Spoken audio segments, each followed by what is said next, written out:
orang bisa mentalnya lemah? Jadi apa faktor penyebab mental lemah? Yang pertama karena pola asuh. Orang tuanya yang terlalu mengambil alih tanggung jawab anak. Ibu-ibu kan suka repot tuh di grup. Waduh, besok apa nih pelajarannya, PR-nya apa, ujiannya apa. Ibu-ibu yang repot gitu. Ya, padahal harusnya biar aja dia yang bertanggung jawab itu. Diambil alih. Ya. Anak baru kelas 1 SD mau berangkat sekolah, waktunya sudah mepet, sepatunya belum dipakai. Orang tuanya yang makin sepatunya, yang ngikutin tali sepatunya. Padahal kan itu tanggung jawab dia. Nah, itu pola sederhana. Ketika pola asuh kita mengambil alih tanggung jawab, akhirnya mental anak kita jadi apa? Jadi nggak tangguh. Dia selalu berpikir ada orang tuanya. Ya. Ini penting dievaluasi ini. Kapan-kapan kita angkat materi ini tentang bagaimana pola asuh menurut Islam. Yang kedua faktor lingkungan. Jadi hati-hati Bapak Ibu, pilihkan lingkungan terbaik buat anak kita. Kalau dia di lingkungan orang-orang yang nggak baik, udah pasti akan jadi tidak baik. Karena Rasulullah sudah berpesan, orang itu tergantung dari teman dekatnya. Ya, jadi pilihkan dia lingkungan yang baik ya. Karena kalau lingkungan kita nggak baik Pak, kita bergaulnya dengan orang-orang toksik, ngeluh terus, itu otomatis tuh kita akan jadi terpengaruh. Ya. Ibu-ibu ngaji. Bagus ngaji, tapi sayangnya habis ngaji gosip. Ya. Udah jadi negatif, jadi ngomongin orang. Itu jadi habit. Ini bahaya. Yang berikutnya penyebab mental lemah adalah faktor pendidikan, kurang ilmu.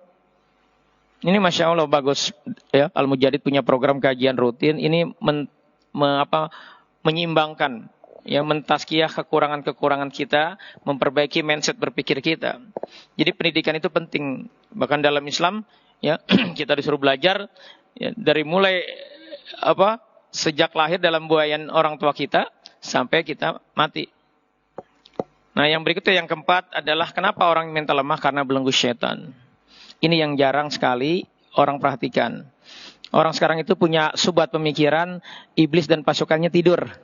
Ya, mereka lagi santai-santai. Ya, kita menganggap bahwa peringatan Allah inna syaitana lakum adung, sesungguhnya syaitan itu sengaja diciptakan untuk jadi musuh buat kita. Itu halu gitu.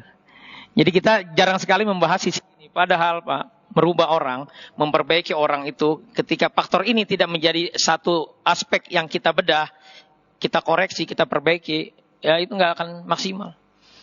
Tadi sadar, itu lagi, masalah lagi.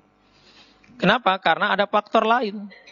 Ada yang numpang hidup di tubuh kita, setan dari golongan jin, yang itu seringkali mengaduk-aduk. Apalagi kalau kita tipenya senang ikut kajian, tetapi galak sama istri. Tetapi ciri-ciri tadi tuh, mental lemah kita punya, lebih dari 2 kita punya. Nah ini patut kita evaluasi. Semua bentuk ketidakwajaran ya di dalam hidup ini patut kita curiga ada peran-peran mereka. Apa contohnya? Contohnya yang sederhananya, tidak doyan daging kambing. Itu sederhana kan? Siapa yang nyangka di sini bahwa itu tanda keberadaan mereka? Ada yang nggak doyan daging kambing di sini? Hah? Itu patut dievaluasi. Tidak suka madu. Madu itu ya obat kata Allah langsung dalam Al-Quran di surat An-Nahl.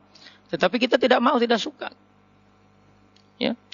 Dan semua ketidakwajaran, sering sakit, ya sakit kepala bertahun-tahun gak sembuh-sembuh, sakit mah bertahun-tahun gak sembuh-sembuh, padahal sudah berobat ke spesialis. Ini patut curiga. Ya.